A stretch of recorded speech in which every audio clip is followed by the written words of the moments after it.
J'avais 8 ans quand je l'ai vu pour la première fois. Un garçon maigre, vêtu de haillons, debout sous la lumière blafarde de la lune. Ses yeux sombres ressemblaient à des ouragans aspirant mon courage, et ses lèvres ne bougeaient pas, mais murmuraient quelque chose dans mon esprit. J'ai couru vers la chambre de mes parents, mais à mon retour, il n'y avait que le vide de la nuit. Ils ont ri, disant que c'était le fruit de cauchemars d'enfants. Les nuits suivantes, il réapparaissait, toujours plus près de la fenêtre de ma chambre. Ses doigts effilés grattaient la vitre, laissant des marques qui s'évaporaient à l'aube. J'ai demandé à ma mère si quelqu'un était mort ici, mais elle m'a réprimandé pour avoir inventé des histoires. J'ai commencé à dessiner son visage dans de vieux cahiers, essayant de déchiffrer son énigme. Jusqu'à ce qu'une nuit, il pointe du doigt le jardin, comme pour m'inviter à le suivre. Mes parents ont remarqué ma pâleur et mes cernes, mais ont tout attribué au stress de l'école. J'ai décidé de surveiller la fenêtre jusqu'à tard, armé d'une lampe torche et de mon ours en peluche. Quand l'horloge a sonné minuit, le garçon est apparu à nouveau, cette fois avec un sourire tordu. Ses pieds ne touchaient pas le sol, il flottait, traînant une chaîne invisible. J'ai crié, et pour la première fois, mes parents sont accourus. J'ai dit à mon père qu'il y avait quelque chose dans le jardin. Mon père a fouillé le jardin avec une batte de baseball, tandis que ma mère me serrait dans ses bras, tremblante. « Il n'y a personne ici », a-t-il dit, irrité. Mais j'ai vu le garçon derrière lui, adossé au tuyau d'arrosage, riant sans bruit. Le lendemain matin, j'ai trouvé la fenêtre embuée avec l'inscription « Libérez-moi ». Mes parents ont finalement cessé de rire. Les nuits suivantes, le garçon a commencé à apparaître aussi à ma petite sœur, Clara. Elle pleurait toutes les nuits, disant qu'il chantait une vieille chanson. Ma mère a alors décidé d'enquêter dans les archives de la ville, soupçonnant que quelque chose avait été caché. Un après-midi, elle est revenue des archives municipales avec un journal jauni de 1953. En première page, la photo d'un garçon disparu, astérisque astérisque Lucas, 9 ans astérisque astérisque, vu pour la dernière fois près de notre maison. Le texte disait que son corps n'avait jamais été retrouvé. Mon père a regardé par la fenêtre, pâle, et a murmuré « Nous devons partir d'ici ». Mais il était déjà trop tard. La découverte du journal a bouleversé mes parents, qui ont commencé à verrouiller toutes les fenêtres au coucher du soleil. Nous avons engagé un prêtre, qui a aspergé d'eau bénite les murs, mais Lucas semblait seulement plus fort. Son image se reflétait maintenant dans le miroir du couloir, et les chaînes traînées résonnaient dans la maison. Clara a cessé de parler, se contentant de pointer vers le grenier, où nous entendions des rires étouffés. Mon père a décidé de creuser le jardin, certain de trouver des ossements. Alors que la pelle frappait la terre dure, un vent glacial s'est levé, brisant les vitres de la véranda. Dans le trou, il a trouvé une chaussure d'enfant, rongée par le temps. La police est venue et a confirmé, elle appartenait à Lucas. La maison est devenue une nouvelle, et des journalistes ont envahi notre jardin, mais le garçon n'apparaissait qu'à nous. Dans une interview, une vieille dame a reconnu Lucas. Il était le fils du forgeron, il a disparu après un incendie. Elle a raconté que le père de Lucas, devenu fou après la mort de sa femme, avait enfermé son fils dans le grenier pour le protéger du monde. La maison a brûlé, mais le corps du garçon n'a jamais été retrouvé. On dit qu'il cherche encore la clé pour sortir. Avec la pleine lune approchant, Lucas a commencé à se matérialiser à l'intérieur de la maison. Nous trouvions ses empreintes debout dans la cuisine, et les portes s'ouvraient toutes seules. Clara le voyait assis à table, mangeant de la bouillie froide. « Il veut une famille », a-t-elle dit, sa première phrase depuis des semaines. Mes parents ont décidé que nous devions partir au plus vite. Mais la nuit et la pleine lune sont arrivées plus vite. Alors que nous emballions nos affaires, l'électricité a coupé.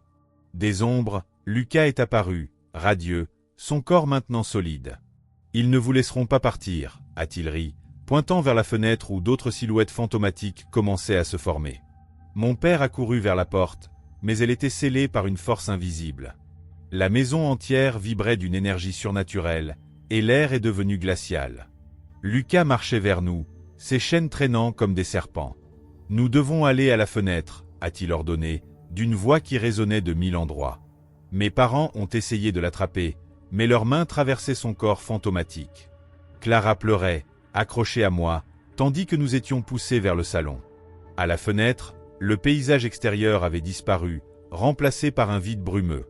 Lucas a pointé la vitre, regardé pour toujours. J'ai senti mes jambes se raidir, comme si des racines poussaient sous mes pieds. Mon père a crié, frappant la vitre, mais son reflet a commencé à se dissoudre. C'est ce qui arrive quand vous m'ignorez, a chuchoté Lucas, caressant le visage de ma mère, qui s'est figée dans un cri silencieux. J'ai essayé de tirer Clara loin de là, mais elle était déjà collée à la fenêtre, son visage aplati contre la vitre comme une peinture.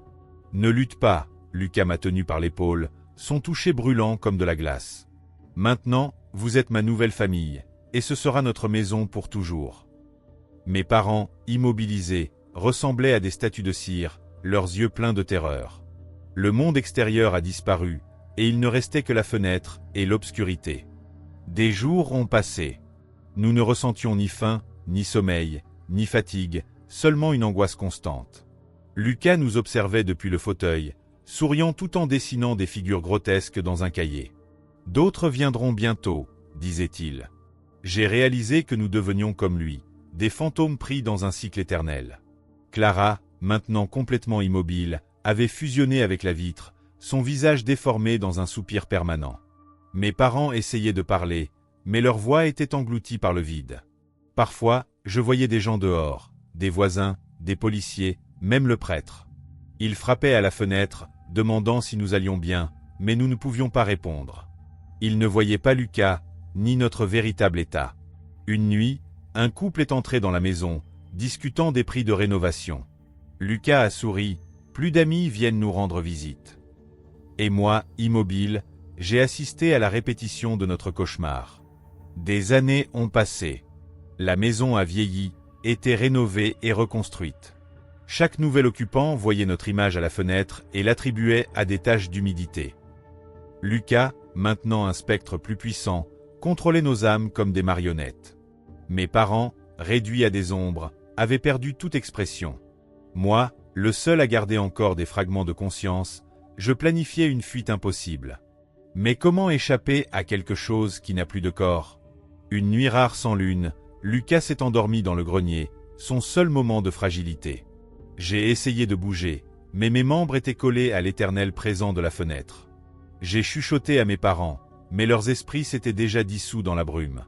C'est alors que j'ai réalisé, nous devenions une partie de la maison, comme des planches pourries ou des clous rouillés. La seule distraction était d'observer le monde extérieur, des enfants jouant, des arbres poussant, des étoiles filantes. Je rêvais de sentir à nouveau l'herbe ou la chaleur du soleil. Lucas, percevant ma nostalgie, créait des illusions de jardins fleuris, seulement pour les brûler ensuite. « Ici est votre place », disait-il, m'enfermant dans un coin de la fenêtre pendant des semaines. Jusqu'à ce qu'un hiver rigoureux, une famille avec un garçon de 8 ans emménage dans la maison. La première nuit, il a regardé par la fenêtre et a dit « Il y a un enfant là-bas ». Lucas a ri, excité, tandis que j'essayais d'avertir le garçon avec des regards désespérés.